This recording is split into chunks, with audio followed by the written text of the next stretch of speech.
What's your favorite kind of cookie to make? I'm a big fan of gingerbread. I love turning out the exact same shape over and over and over and over. You don't even have to be an artist to make gingerbread cookies come out just right. But the best works of art don't come from a mold. They're unique, original, one of a kind. And the greatest work of all time is you. God made you to reflect a little bit of who He is to the world around you. But He made you to reflect Him in a way that's entirely different from your brother, your mom, your neighbor, or even that popular kid at school. God made only one you, and He made you on purpose. No one else in the entire world can fill that perfect spot He crafted just for you. And when you discover who God made you to be, you can make a greater difference in this world than you could ever imagine. That's why individuality is an amazing way to worship God with your life. Because worship is about more than just singing loud. It's all about living loud.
Hey everybody, I'm Graham, candy connoisseur, and I'm here to talk about individuality. Individuality is discovering who you are meant to be so that you can make a difference. Every single one of us is an individual.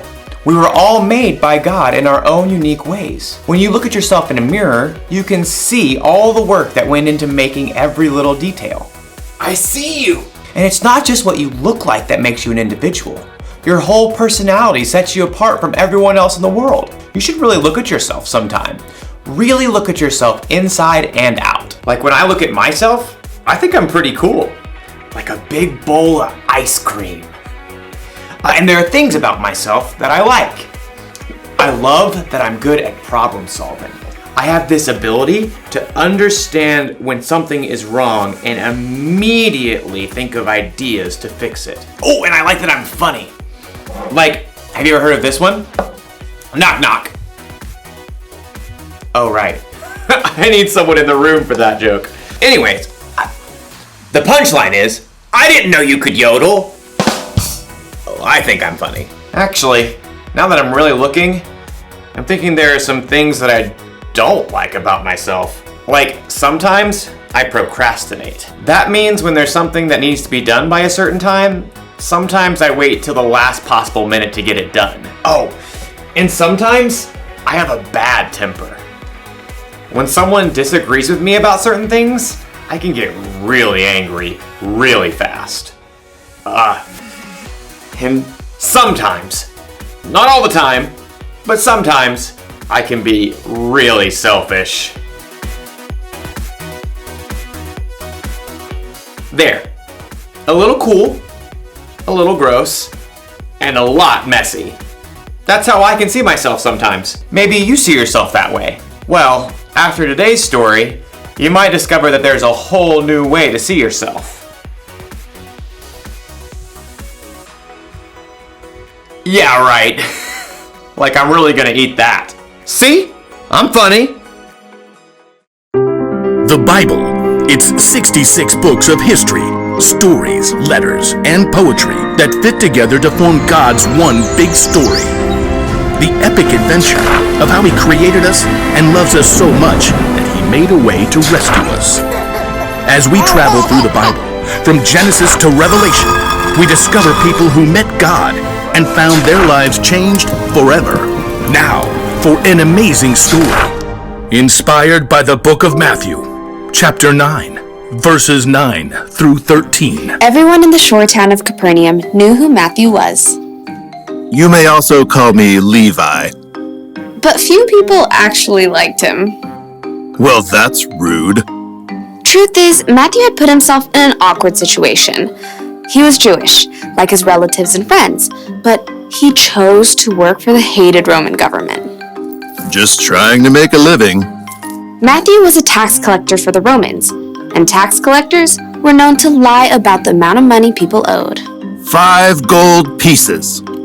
But it was only 3 last year.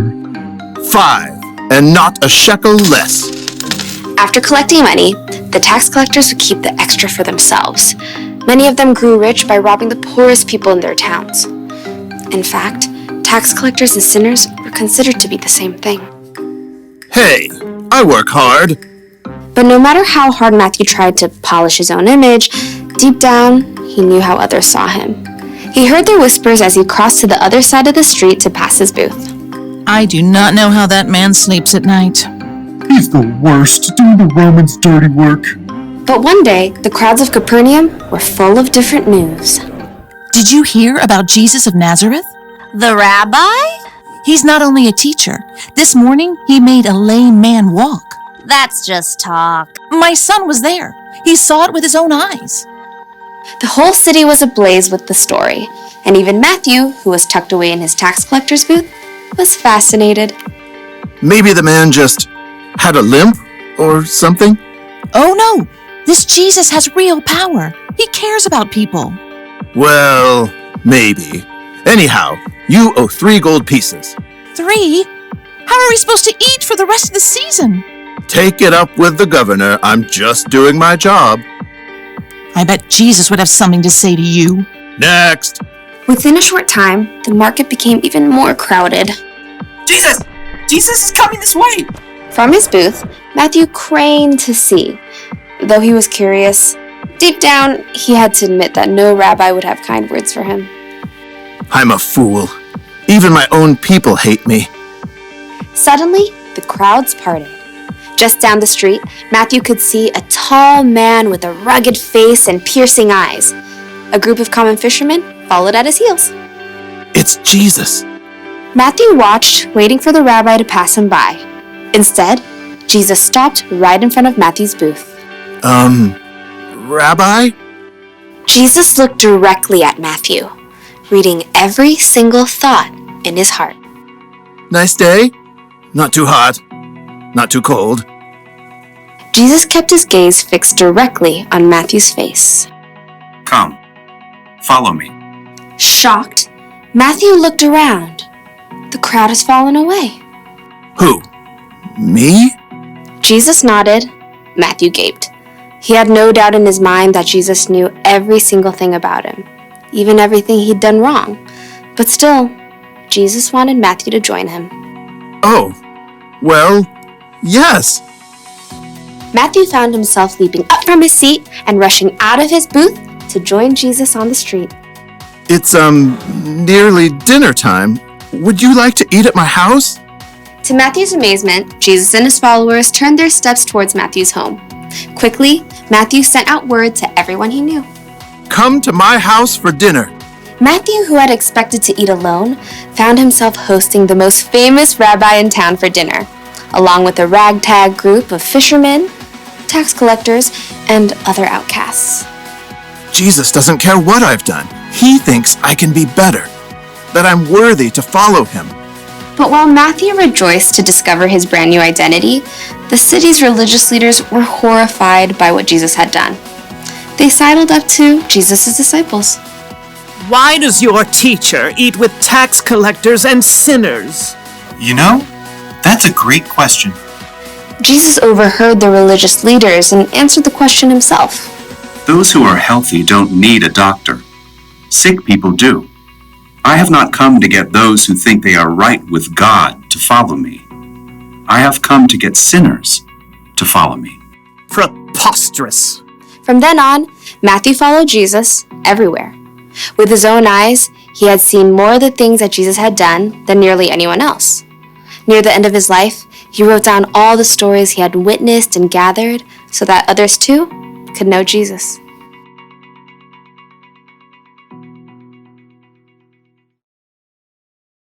Before he was one of Jesus' disciples, Matthew was a tax collector.